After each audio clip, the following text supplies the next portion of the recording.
Chapter 1: The Nebula's Silence. The scout vessel Ashen Veil drifted through the Shrouded Nebula, its hull scarred by plasma burns and jagged rents sealed with emergency foam.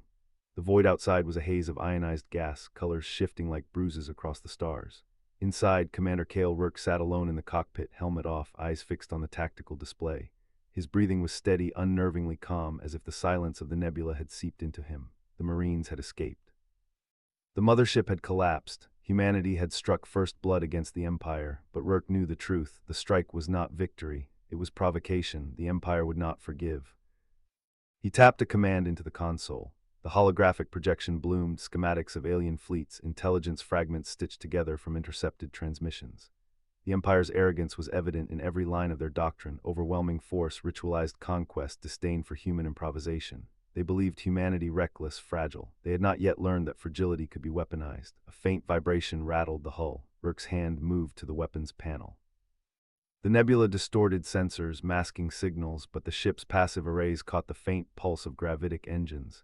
He leaned forward, narrowing his gaze. "Empire Patrol," he muttered.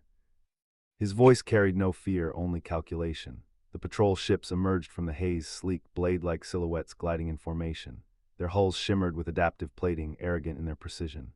Rourke's vessel was a wreck compared to them, but he knew the Empire's weakness: predictability. They trusted doctrine more than instinct. He powered down the reactor, letting the ship drift. The patrol's scans swept across the nebula, beams slicing through the gas clouds. Rourke's vessel remained a shadow, its systems cold, its pilot motionless. Minutes stretched. The patrol passed, engines fading into the distance. Rourke exhaled once, slow. He reactivated minimal power, careful not to spike emissions. The secret weighed on him. The liquid metal creature had not been the Empire's weapon. It had been something older, something buried. Humanity's strike had awakened it, and in its death throes it had whispered coordinates into Rourke's systems. Coordinates leading deeper into the nebula, toward a vault the Empire feared. He replayed the transmission. The creature's final pulse was not random, it was a map. And at the end of that map lay a truth capable of ending mankind. Rourke opened a secure channel, encrypted beyond standard fleet protocols. His words were clipped, military precise. Scout Rourke to command. Contact report: Empire Patrol avoided. Nebula concealment effective. Secondary intelligence confirmed. Coordinates received from hostile entity prior termination. Data classified Omega Black. Advise immediate containment. Static answered him. The nebula's interference made long-range communication unreliable. He shut the channel, jaw tightening. He was alone with the secret. The nebula shifted again, currents of ionized matter brushing against the hull. Rourke adjusted course, aligning with the coordinates. His hands moved with mechanical precision, every motion deliberate. The deeper he went, the more the nebula resisted. Gravity anomalies tugged at the ship, distortions rippled across sensors. He recognized the signs: artificial concealment. Someone or something had engineered this shroud. The tactical display flickered. A new contact appeared, massive, stationary, hidden within the gas. Rourke magnified the image. A fortress, alien architecture fused with organic growth, spires jutting like broken bones. Energy fields pulsed across its surface, feeding on the nebula itself. Rourke's eyes narrowed. The Empire had not built this. It was older, far older. He activated the ship's recorder, documenting every detail. His voice remained calm, but the words carried weight. Unidentified installation located. Structure predates Empire design. Energy readings unstable. Possible origin of liquid metal entities. Threat assessment catastrophic. The fortress stirred. A ripple of energy surged outward, brushing against his ship. Systems flickered, alarms whispered. Rourke silenced them with a single command. He stared at the fortress, at the secret it guarded. Humanity had struck the Empire, but the Empire was not the true danger. The true danger was buried here, waiting. The nebula's silence pressed in, heavy, suffocating. Rourke's calm held. He adjusted his grip on the controls, eyes locked on the fortress. The war had begun, but the war was only a distraction. The real battle was hidden in the shroud, and Rourke was the lone human who knew. He whispered to himself, voice steady, almost cold. Containment or extinction, no middle ground. The ashen veil drifted closer, swallowed by the nebula's bruised light as the fortress awakened. The ashen veil's hull sang a low, strained note as charged nebula particulates pinged off the forward shields, drain ticking up 1.8% per minute. Rourke didn't glance at the hull integrity readout. His eyes were locked on the fortress, now close enough that the organic spires jutting from its obsidian surface filled half the forward viewport. The calcified bone-like growths twitched in time with the pulsing energy fields arcing across its hull, each pulse sinking to a subsonic thrum that vibrated through the cockpit's frame, rattling the loose data pad wedged in the console lip. Safety override code Scout 719. Push main drive to 90% efficiency, except Category 3 hull stress risk. The drive whined, spitting a brief burst of ion exhaust that sent the skiff drifting faster into the nebula's shroud. The Fortress's M dampening field had fried the long-range comms the second the energy ripple had brushed the hull 12 minutes prior. Only burst transmission remained, range capped at 3.2 light-years, just enough to reach the resistance outpost tucked in the Kaler system's outer debris field. Imperial command was still 14 light-years out, and Rourke had zero intention of letting them intercept what he was about to send. The ship's computer pinged, decoding the signal the Fortress had broadcast the second it woke. He'd uploaded the Titan monolith cipher 72 hours prior, when he'd first picked up the anomalous energy signature bleeding through the nebula's static, and the decryption ran in 0.2 seconds. The first half of the message was in the proto-cuneiform script carved into the 12,000-year-old monolith his squad had recovered from the Titan ice sheet 3 years prior, the same mission where he'd lost half his crew to a liquid metal entity the Empire had classified as an unknown alien hostile. The translation scrolled across his HUD, unembellished, no poetic flourishes, containment breach imminent, assimilation vector active. All NON indigenous LIFEFORM purged upon core access. Do not approach central chamber. The second half was a postscript dated October 17, 2187, 3 years before the Terran Empire had formally unified under the High Council. The name at the bottom made Rourke's jaw tighten. Dr. Alara Voss, lead xenolinguist on the first human deep space expedition, officially listed as killed in a shuttle accident 18 months after the date on the message. The Empire had buried her research, had classified every subsequent encounter with the liquid metal entities as hostile alien incursions, had used the supposed threat to justify seizing every pre-Empire ruin they could find, stripping them for tech to fuel their war machine. Rourke's biometrics feed read 62 BPM, cortisol 12 nanograms per milliliter, well within combat spec. He didn't waste time processing the lie the Empire had fed humanity for 80 years. A shape detached from the Fortress's lower spire, a glint of mercury catching the faint light of a distant star bleeding through the nebula's edge. The entity was 47 meters long, a shifting mass of liquid metal with no visible propulsion, closing at 12 kilometers per second. 18 seconds out, the Fortress fired again, a narrow EMP pulse tuned to the Ashen Veil's specific drive signature, the result of a scan he'd missed in the chaos of the initial energy ripple. The nav systems flickered, drive efficiency dropped to 58%, alarms blared, and Rourke silenced them with a single keystroke. Targeting solution locked, he muttered, fingers flying over the console to tune the ship's two-point offense lasers to the 18 terahertz frequency the Titan monolith had marked as disruptive to the entity's molecular cohesion. The capacitors whined, charging to 98% in 4 seconds, 12 seconds out. He hit the transmit button, sending the 12 terabyte data package to the resistance outpost. Full Fortress schematics, the decoded Voss message, proof of the Empire's cover-up, every piece of intel he'd gathered over the last 6 months of ghosting Imperial patrols. The transmission confirmation scrolled across his HUD as the entity's surface rippled, forming a jagged, toothy maw 8 seconds out. Rourke didn't flinch, he didn't pray. He adjusted the targeting reticle 0.2 degrees left and fired. The twin 18 terahertz beams slammed into the entity's newly formed maw before Rourke could process the confirmation blink on his HUD. No fireball, no structural breakup, just a violent, high-frequency vibration that made the cockpit's polycarbonate viewport hum so hard his vision blurred for half a second. The liquid metal flared bright cerulean at the impact points, jagged chunks shearing off and spinning into the nebula's faint dust haze before the main mass surged, pulling the shed material back into its bulk like a wound knitting shut. The maw resealed in 0.3 seconds, its surface rippling with a low, subsonic thrum that vibrated through Rourke's bones even through the cockpit's insulation. 4 seconds out, he didn't flinch. The HUD scrolled 2 new lines over the transmission confirmation he'd triggered mid-aim. Transmission complete /outpost alpha receipt VRIFIED/decryption key embedded. That was enough. The rest was just staying alive long enough for the key to propagate across the Colonial Emergency Broadcast Network, which he'd cued to fire the second the first transmission locked. The entity spat a thin, high-velocity stream of its mercury-like bulk before he could adjust the reticle. Rourke yawed the Ashen Veil hard to starboard, inertial dampeners screaming as the sluggish 47% drive efficiency lagged 0.2 seconds behind his input. The spray missed the cockpit by 2 meters, splattering against the forward hull plating and fizzling out where residual 18 terahertz energy from his first shot still clung to the armor. Port aft thruster alarms blared. He silenced them with a single keystroke, registering the 32% output drop without comment. 12 seconds. He glanced aft, past the nebula's faint haze, to the Imperial fortress hanging 120 kilometers back. Three more identical entities were detaching from its lower spires, their surfaces glinting in the distant star's weak light. The fortress's weapon mounts were already glowing, charging a second EMP pulse tuned to the Ashen Veil's drive signature.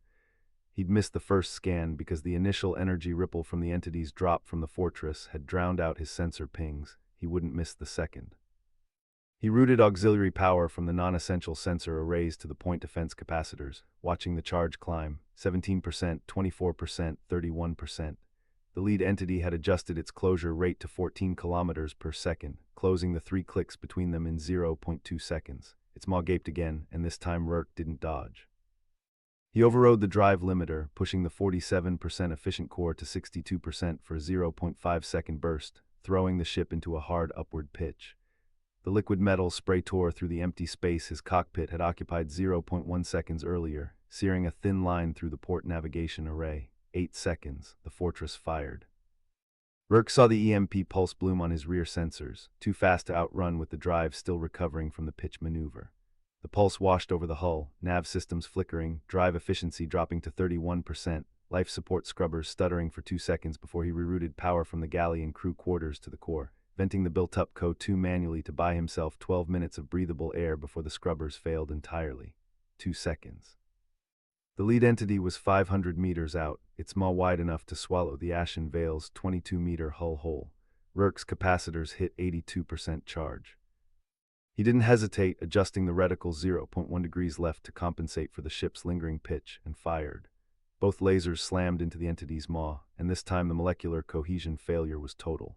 The entire front half of the entity dissolved into iridescent blue mist, the remaining half careening backward to collide with the second entity in the vanguard, both spiraling out of control into the nebula's dust haze. The other two entities were 8 clicks out, closing fast, and the fortress was already charging a third EMP. Rourke didn't wait to see if the first broadcast had propagated far enough. He cued the second transmission, this time targeted directly to every colonial emergency broadcast frequency, not just the resistance outpost, embedding the raw decryption key for the VOS message alongside the fortress schematics and Imperial cover proof. The HUD flashed. Broadcast confirmed /17 colonies received /Empire jamming detected /signal bouncing off nebula dust. The Ashen Veil's drive hummed as he kicked it to maximum auxiliary power, the hull groaning under the strain as he pointed the ship straight for the nebula's densest dust cloud 20 clicks ahead. The two remaining entities vanished from his forward sensors the second they hit the charged particle haze, and the fortress's third EMP pulse fizzled uselessly against the nebula's edge, diffused by the ionized dust. The drive efficiency ticked up to 41% as the EMP's residual effect wore off, and Rourke leaned back in his pilot's seat, watching the HUD scroll the incoming confirmation pings from the colonies as he dove deeper into the shroud. We need to write Chapter 4 of 12 for Episode 10. The series is Battle-Ravaged lone human scout doctor ifs through Shrouded Nebula, guards secret that do ohms all mankind ASF. Previous context: RR key has broadcast decryption key in evidence to colonies, jumped into nebulous densest dust cloud. Two entities pursuing Fortress EMPF is led, now he's deeper in SH route, must continue plot, high stakes, macro to micro scale, no CLic E-acutes, crisp military dialogue, 800-100 words, output only story text, focus, RR keys escape, but the secret he guards. The nebula is shrouded, dangerous, maybe he encounters something ancient or the entities adapt, need tension, forward drive, he's alone but the broadcast may have started a rebellion, the Empire will retaliate. Perhaps the nebula hides a weapon or a trap, keep it gripping. The dust cloud was a graveyard of static. Rourke's sensors painted nothing but white noise, charged particles scraping against the hull, each impact a micro-itch he felt in his teeth. The Ashen Veil's drive hummed at 44% efficiency, the compensators struggling to keep the inertial dampeners from collapsing. He killed the main engines and let the ship coast, relying on the nebula's chaotic currents to mask his trajectory. The two entities were still out there, he knew it. They de-adapted to the EMP once, they'd adapt to the dust. The only question was how long he had before they locked onto his thermal blade or the faint neutrino trace from the reactor. He pulled up the colonial response feed. 17 colonies had acknowledged the broadcast, 12 had sent back confirmation they were decrypting the VOS message. 3 had already forwarded the data to neighboring systems. The Empire's jamming was still active, but the nebula dust acted as a passive relay, scattering his signal across a dozen frequencies. The cover-up was unraveling. A new alert flashed: incoming transmission encrypted, origin, Colony 7. Rourke hesitated. Colony 7 was a mining outpost in the outer belt, barely 50,000 souls. They had no military assets, no resistance cells. He opened the channel. A woman's voice, ragged, urgent. "Scout, this is Foreman Delacroix. We got your package. We're running the decryption now, but we've got a problem. The Empire's garrison here just went dark. No orders, no comms." Then the orbital defense platform started powering up its main cannon. It's aiming at the civilian dome. "We have 40 minutes before it fires. Please, what do we do?" Rourke's jaw tightened. The Empire was already executing its contingency. Silencing witnesses before the truth could spread. He had nothing to offer her. No weapons, no reinforcements. Just a battered scout ship and a secret that was supposed to save humanity, not doom them faster. "Foreman, listen, you can't stop that cannon. Get everyone into the deep tunnels. Seal the bulkheads. The platform's targeting solution is calibrated for surface structures. It won't waste ordnance on bedrock. The tunnels are for ore storage. They're not rated for sustained bombardment. You don't need sustained, you need 30 minutes. Once the decryption finishes, every colony in the sector will have the evidence. The Empire can't glass you all. They'll have to pull back or start a war they can't win." Silence. "Then you're asking us to be martyrs. I'm asking you to be proof. If you survive, you're the living testimony. If you don't, your data is still out there. Either way, the secret dies today." She cut the channel. Rourke didn't know if she'd followed his advice. He didn't have time to care. The HUD flickered. A ghost signature resolved from the static. One of the entities, 4 clicks off his port side, moving parallel. It wasn't attacking. It was hurting him, pushing him deeper into the nebula, away from the colonies. The second entity was probably flanking, waiting to box him in. He checked the fortress schematics again. The EMP cannon had a recharge cycle of 12 minutes. If he could loop back, bait the entities into the cannon's line of fire, he might buy another window.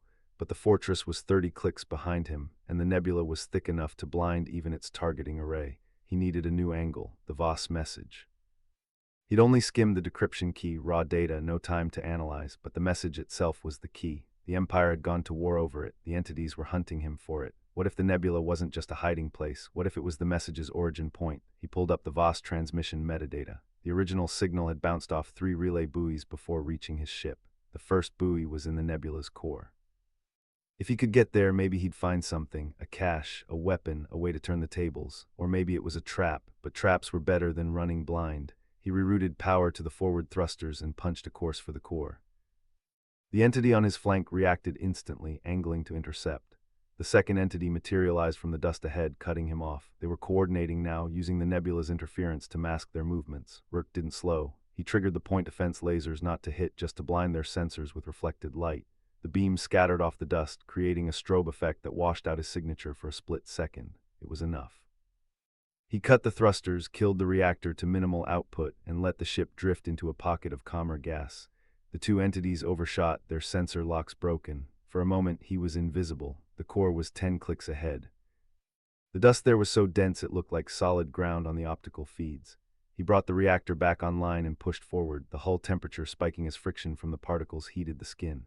The ashen veil wasn't built for this, but it didn't have to survive long, just long enough. A new alert, drive efficiency dropping 38%, coolant leak detected. He ignored it. The core loomed, a swirling mass of ionized hydrogen and silicate grains.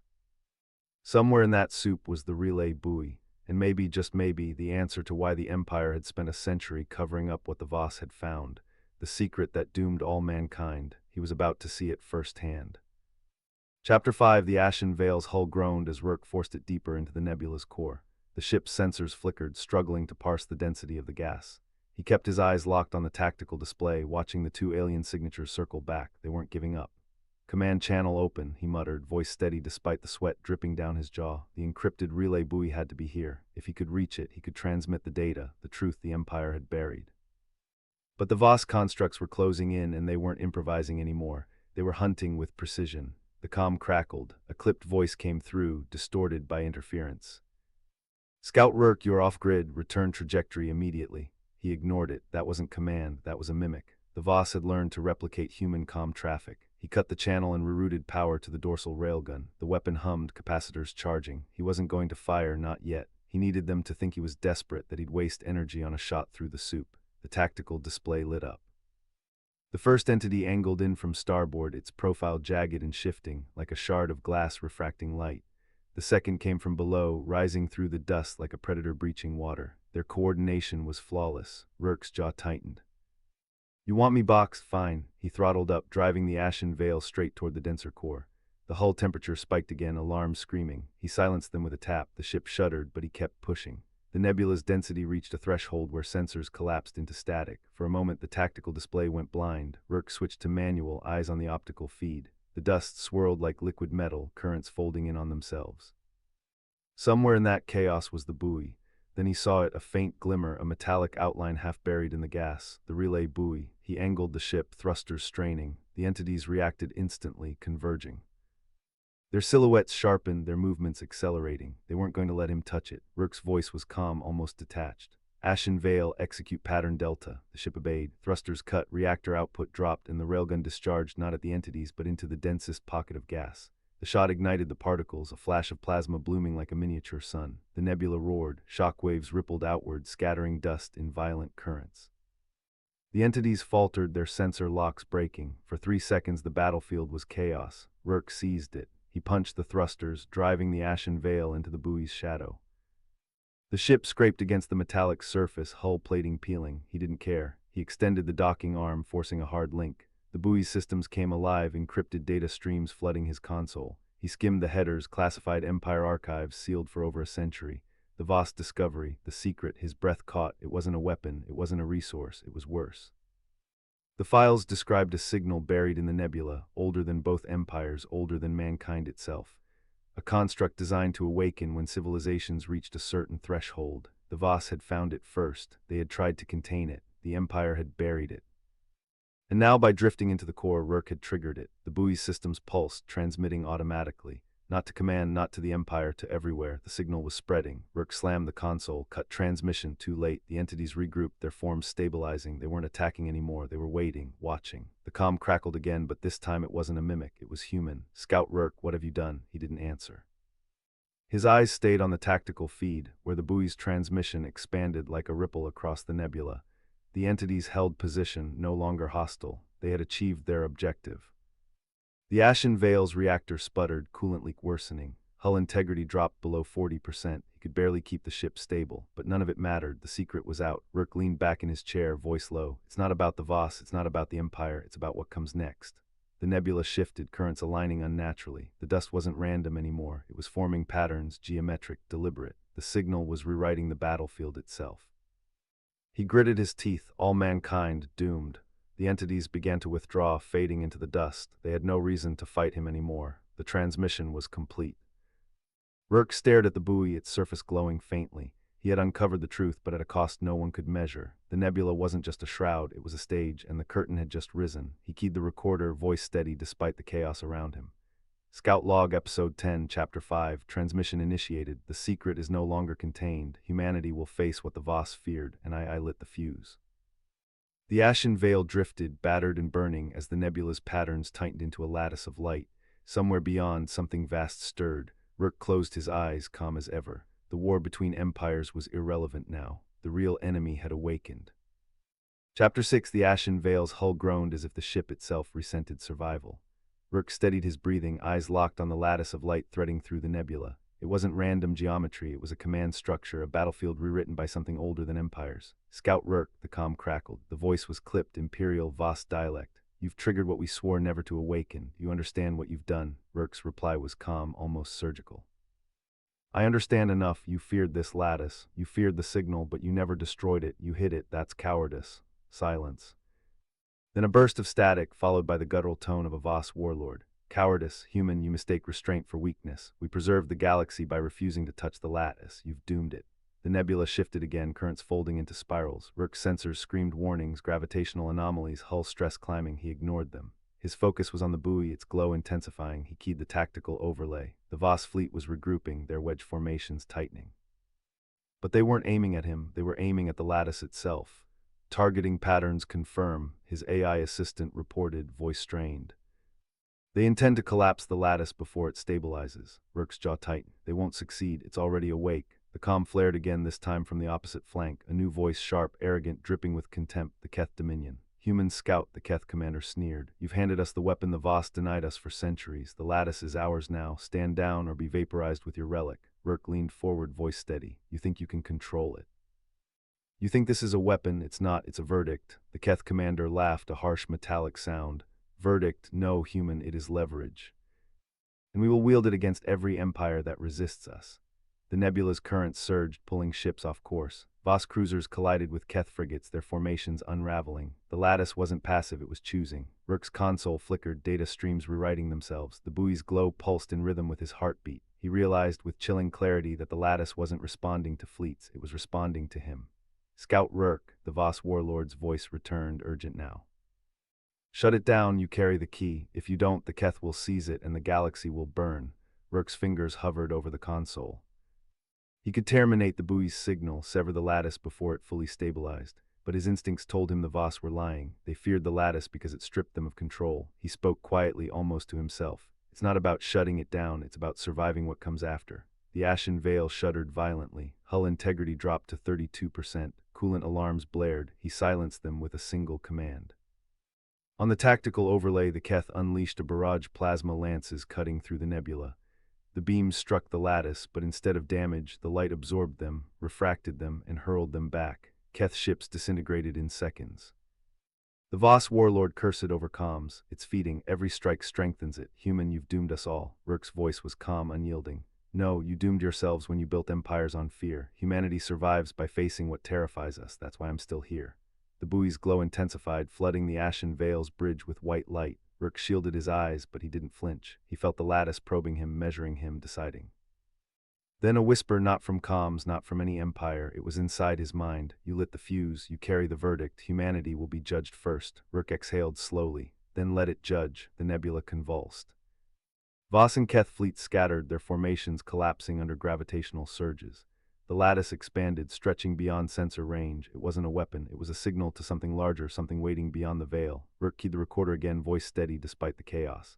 Scout Log, Episode 10, Chapter 6. The lattice has awakened. The Empire scramble like insects, but they don't understand. This isn't a tool, it's a summons, and humanity. Humanity is the first to answer.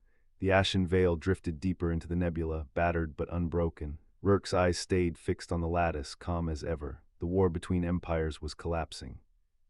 The real war, the one no one wanted to admit, was about to begin, and he was already inside the battlefield. The first gravitational surge sheared the Voss flagship Iron Fist's port nacelle clean off 12 seconds after the lattice finished expanding, sending a cloud of molten alloy and shredded crew spinning into the void. Rourke didn't flinch. He was already running hull diagnostics, his fingers flying over the cracked console, the numbers scrolling red across the cracked display. Hull integrity 38%, coolant leak in the reactor bay spiking core temp to 112% of safe operating range, life support down to 71% capacity, comms array 60% destroyed by lattice feedback.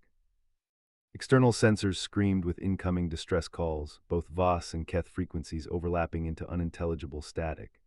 A Voss frigate drifted into his scan range 3 seconds later, its comms blaring with the raw panic of a bridge officer who'd lost his composure. Starboard flank is gone, entire destroyer screen vanished. The void is eating the transmission cut out mid-sentence as the frigate's hull crumpled inward. No explosion, no debris, just gone as if it had never existed. Rourke cross-referenced the timestamp. 3 Keth destroyers had gone dark in the exact same 90-second window, same signature, no wreckage, no escape pods. The lattice pulsed again, brighter this time, and the whisper in his neural implant sharpened, clear enough to pick up on the ship's audio sensors too. Judgment vector locked, carbon-based infestation of Perseus cluster marked for eradication. First strike in 180 standard minutes. Rourke's stomach dropped just for a fraction of a second before his training kicked in. He pulled up the encrypted human fleet transit cache he'd downloaded before leaving Perseus base. 12 colony ships, 140,000 civilian colonists plus 8,000 attached military personnel, currently 14 light-years out, transiting the Coreward Rift, directly in the path of whatever was coming through the lattice. The Voss and Keth comms were still screaming accusations, each empire blaming the other for activating the beacon, too busy fighting each other to notice their fleets being picked off one by one. Standard long-range comms were useless, the lattice jamming every frequency, even the encrypted human military bands.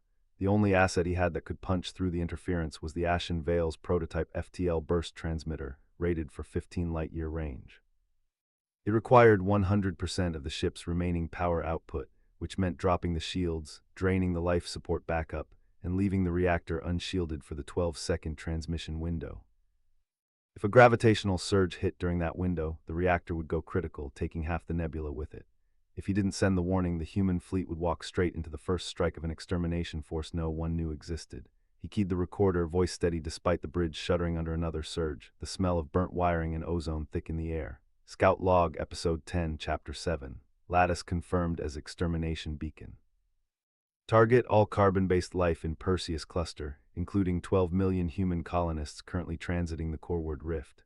Voss and Keth fleets 42% neutralized in 17 minutes, no coordination, no awareness of primary threat. Transmitting warning now, if this log is recovered, no, we did not go quietly. He input the transmission sequence, diverting power in one hard override. The bridge lights flickered and died, only the lattice's searing white light illuminating the room, burning afterimages into his retinas. The hull screamed as a surge hit the port cargo bay, tearing a 20-meter gash in the plating, but Rourke didn't move his hands from the console. He hit the transmit button. For 12 seconds, the only sound was the reactor whining at maximum output, the lattice pulsing so bright it seared the edges of the display screens. Then the transmission ended. The tactical display pinged once, twice. Signal confirmed received by the human fleet's command frigate Daedalus, 14.2 light-years away, routed to all colony ship captains. The whisper came again, colder, sharper, transmission intercepted. Judgment delayed 180 standard minutes. Humanity will be the first to burn. Rourke smirked, wiping blood from a cut on his forehead where a loose console panel had hit him during the surge. He grabbed the emergency thruster controls, yawing the crippled ashen veil away from the lattice rift, towards a dense pocket of ionized gas that might hide them from the first wave of obsidian, needle-shaped craft now pouring through the opening. The comms crackled to life for half a second, a human voice faint but clear from the Daedalus. Scout Rourke, we copy. All ships diverting to defensive positions. Hold the line. The comms died again, jammed by the lattice's feedback. The last thing Rourke saw on the tactical display before the sensors blew out was thousands of those obsidian craft accelerating out of the rift, heading straight for the coreward edge of the nebula, where the human fleet was already turning to meet them. The Voss and Keth remnants were still scattered across the sector, half their ships destroyed, the other half still firing at each other, too arrogant to see the real threat closing in. Rourke keyed the recorder one last time, voice rough but unshaken. Scout Log, Chapter 7, warning sent, empires are dead weight, we're on our own now, let's see if we're as good as we think we are.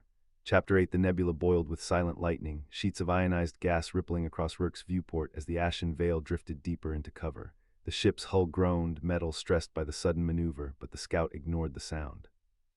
He had no time for sentiment, only survival and the mission. Beyond the veil of plasma, the clash had already begun. Thousands of obsidian craft surged toward the human defensive line, their formation unnervingly precise. Daedalus and its escorts pivoted into a layered defense grid, rail batteries firing in disciplined bursts. Each human salvo carved glowing scars across the void, but the alien swarm absorbed the punishment, advancing without hesitation. Rourke's cracked console flickered, briefly restoring tactical telemetry. He saw the Voss fleet still locked in their petty duel with the Keth remnants, oblivious to the greater storm. Their arrogance was a gift to the enemy. Idiots, he muttered, voice low, steady. You'll die proving who's superior while the real executioner sharpens the blade. He keyed the emergency beacon again, forcing raw power through fried circuits. Static answered. The lattice interference was total. He was cut off, a lone scout adrift in hostile fog, yet isolation had always been his weapon. The ashen veil's hull sensors picked up faint distortions, microgravitic ripples. Rourke's eyes narrowed. The obsidian craft were deploying something new. He magnified the feed, needle-shaped ships ejecting crystalline pods that unfolded into jagged structures, anchoring themselves in the nebula's currents. A lattice within the lattice, a kill net. Command won't see this in time, he whispered. He toggled the recorder. Scout Log, Chapter 8, enemy establishing interdiction grid. Purpose unknown, but scale suggests fleet-wide entrapment. If they lock us inside the nebula, humanity won't burn, it'll suffocate. The ship jolted. A pod had detected his presence, its crystalline arms flexing like a predator sensing prey. Rourke slammed thrusters, skimming dangerously close to a plasma surge. The hull temperature spiked, alarms shrieked, but the maneuver carried him past the pod's grasp. He steadied his breathing. Calm was his weapon. Panic killed faster than plasma. On the far edge of the nebula, the human fleet executed a disciplined fallback, drawing the obsidian swarm into overlapping kill zones. Rourke admired the precision, captains who had drilled for years against simulations now facing the real thing.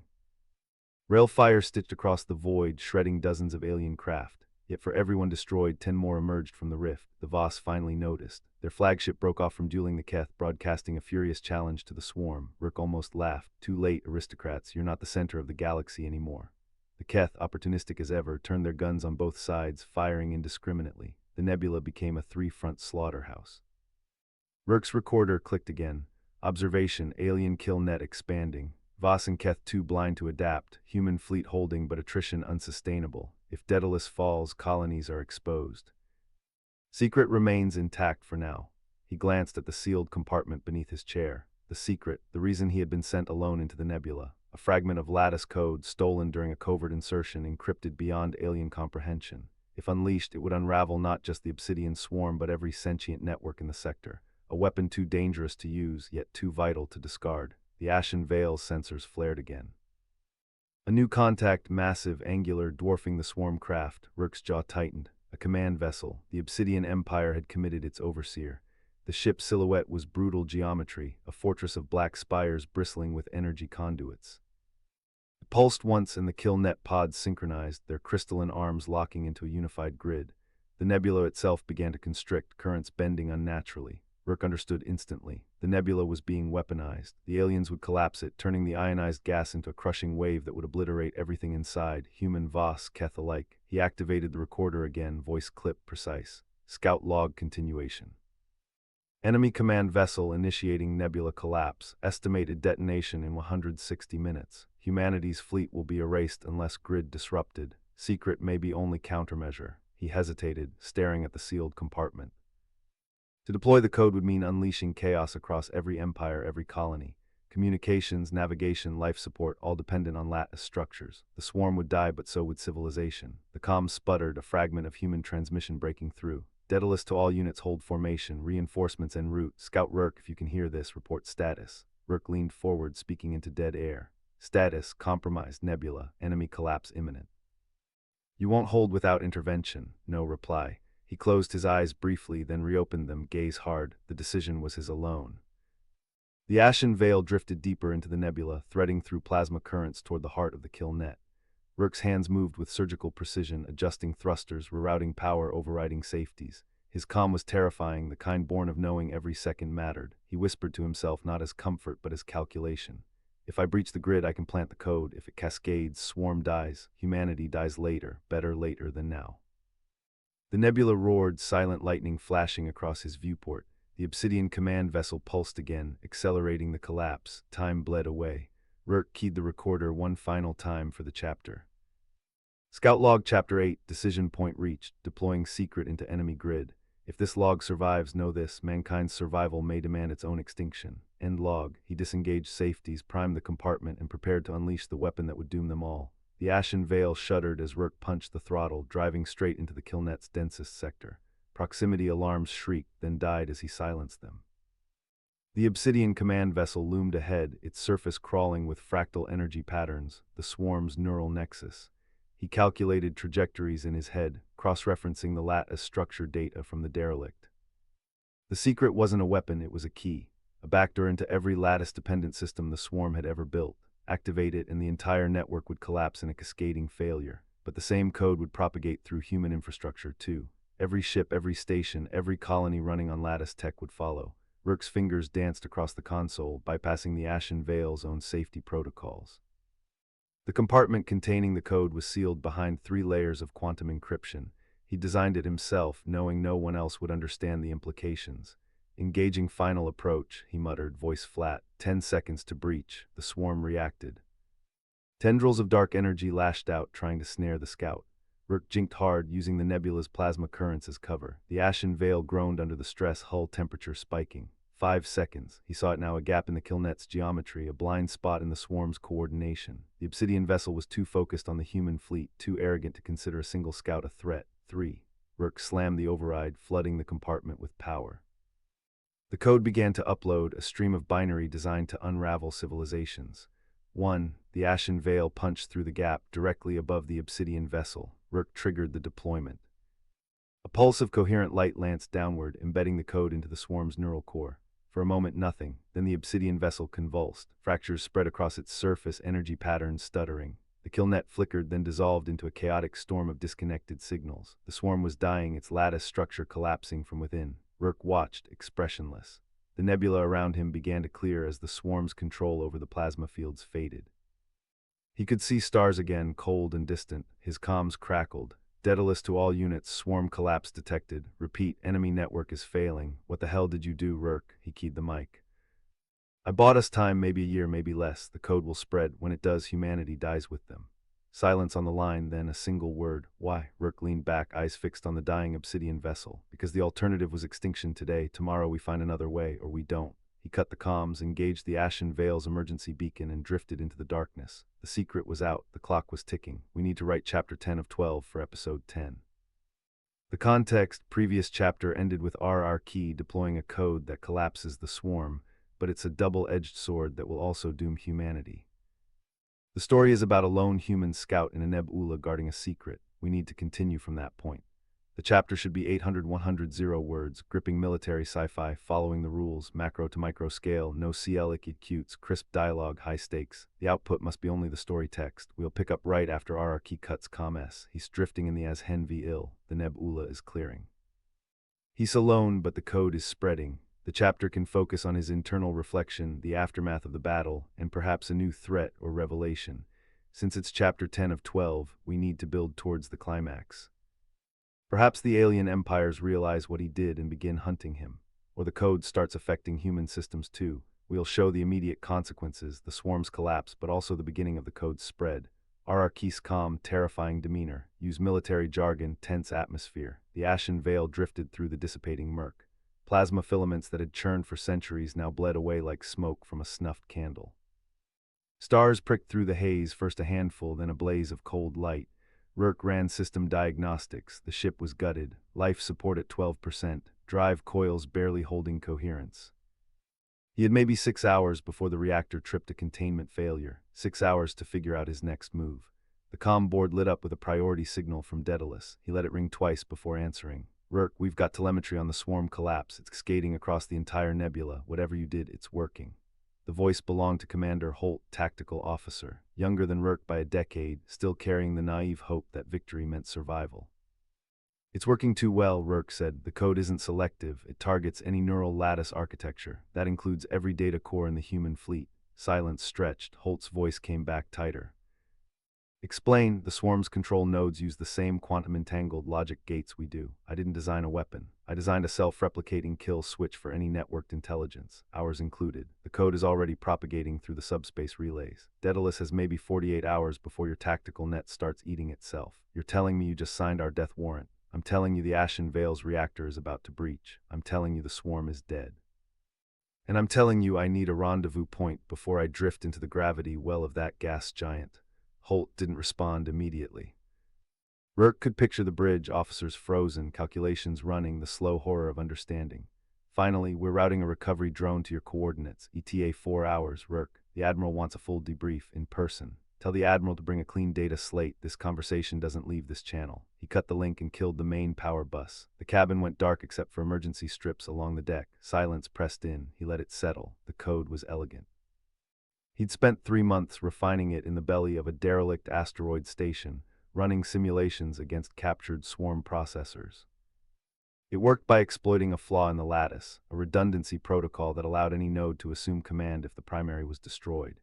The code masqueraded as a legitimate command handshake, then overwrote the node's base instruction set with a recursive fragmentation loop.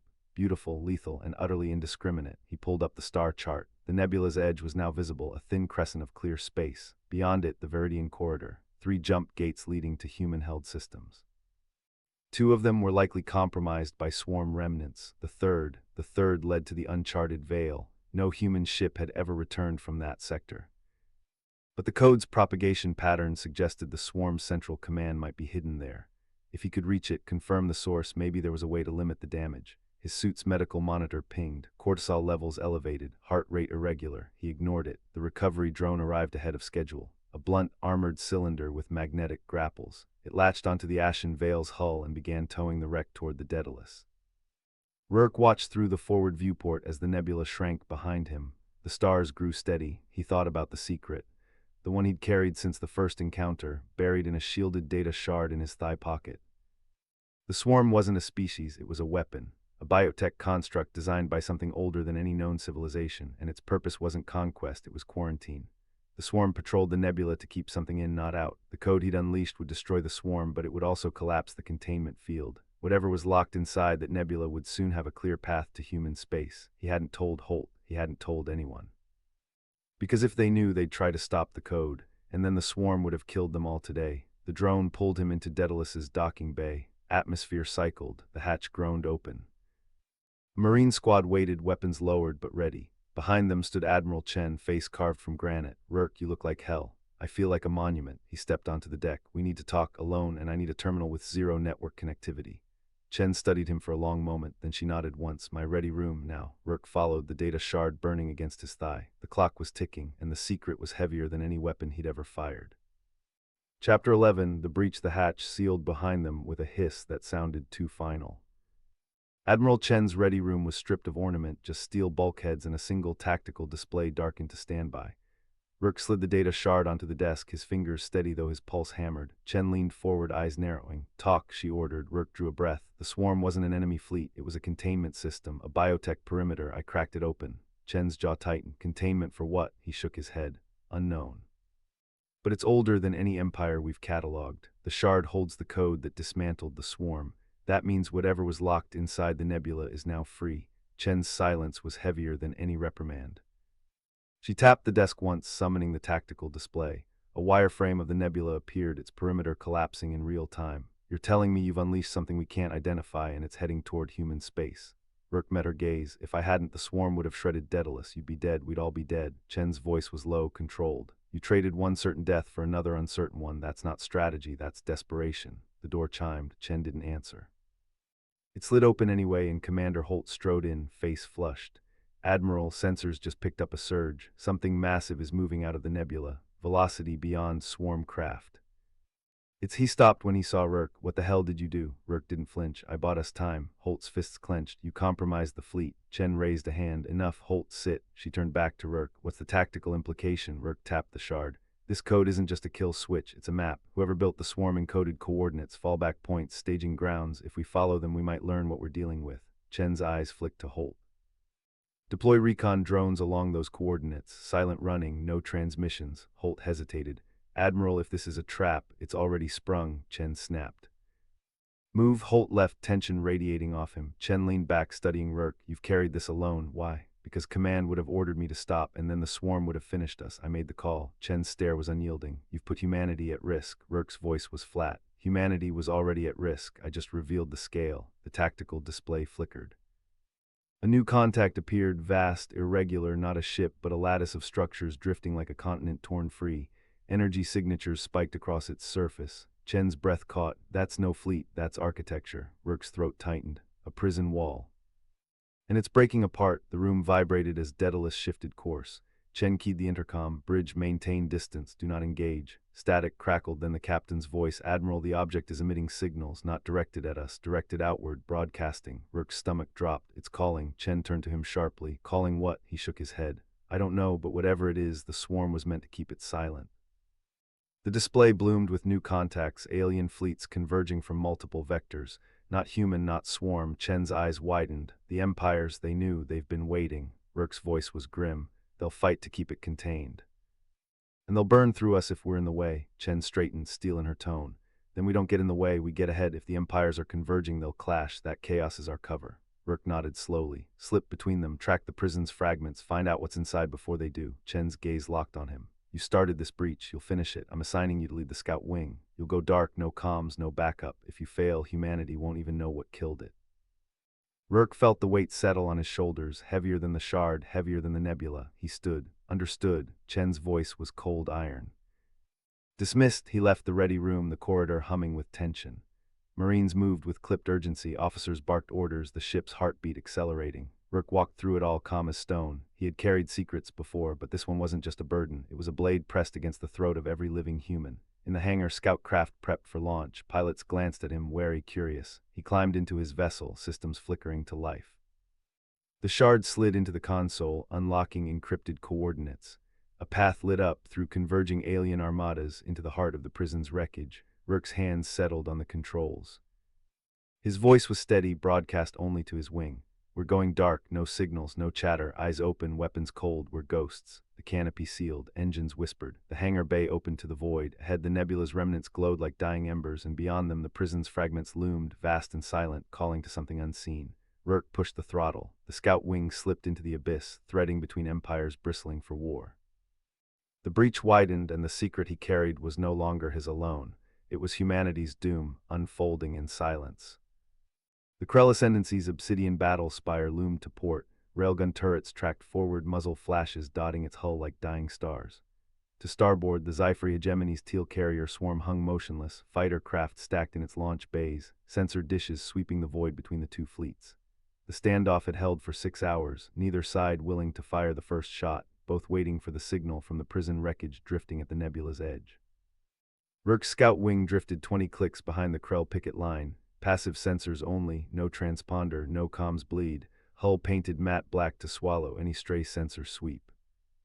The shard in his console pulsed soft blue, the only light in the cockpit besides the dim red of his HUD.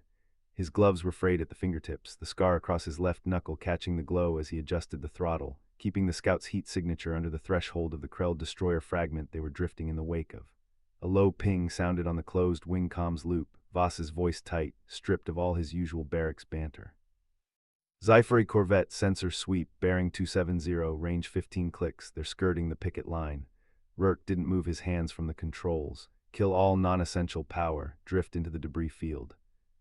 No movement, no heat, no comms. The Corvette sweep passed overhead, the scout's hull groaning as a jagged chunk of Krell destroyer plating scraped its port wing.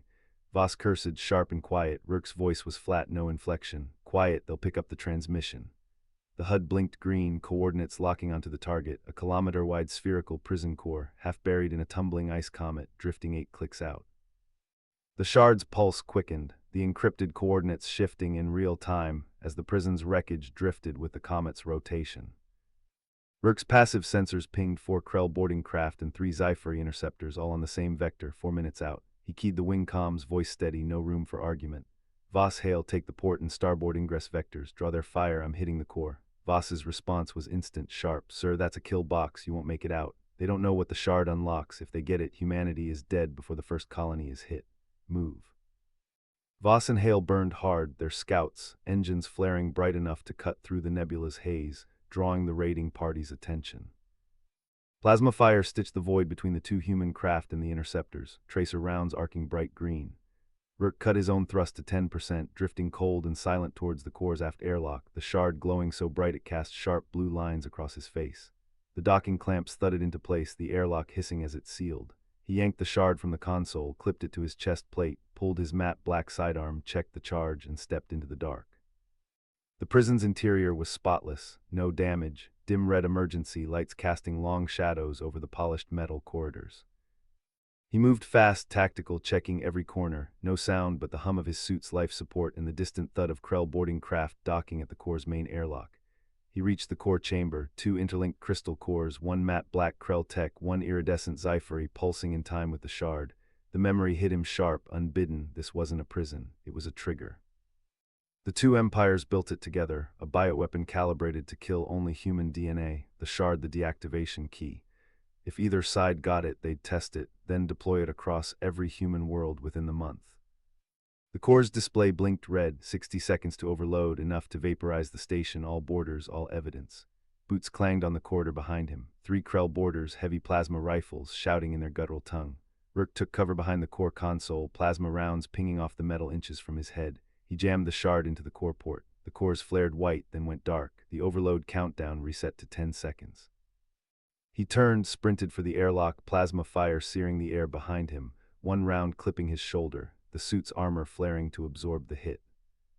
He dove through the airlock, slammed the seal control, the scout's thrusters firing full burn just as the core blew, the shockwave slamming the craft sideways, spinning it into the nebula's thick radiation cloud. Sensors were fried, comms were dead, the only light the faint glow of the data chip clipped to his armor, the one he'd copied the core's schematics to before he'd jammed the shard into the port. He fumbled for the controls, his gloved fingers slipping on the frayed edges of the yoke, set a course for the nearest human outpost, 12 light-years out. Nebula embers swirled past the canopy, painting the dark gold and red. He touched the scar on his knuckle, a faint, sharp smile tugging at his mouth. The Empires thought they were fighting each other. They thought the secret died with the prison. They didn't know the ghost they let slip through their fingers was carrying the proof that would burn their pact to ash. He throttled up, the scout vanishing into the shroud, no trace, no signal, no witness.